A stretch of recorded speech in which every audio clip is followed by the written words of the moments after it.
আপনাদের ভাই এই দেশের মানুষের জন্য, দেশের জন্য আমরা সামনে।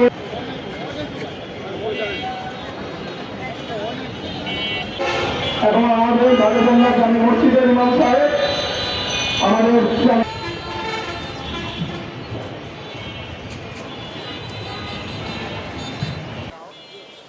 তার কথায় কোনো কিছুতে যদি কেউ কষ্ট পেয়ে থাকেন, আজকে আপনারা যারা আছেন, যারা জানাজায় উপস্থিত হয়েছে, আমরা আপনাদের কাছে কৃতজ্ঞ থাকলাম।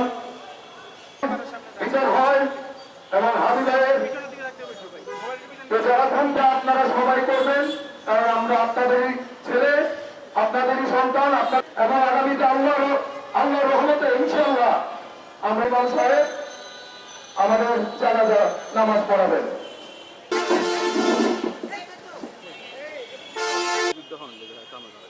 আল্লাহু আকবার, আল্লাহু আকবার।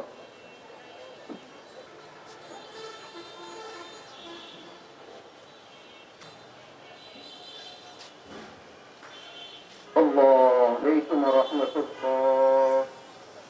السلام عليكم ورحمة الله.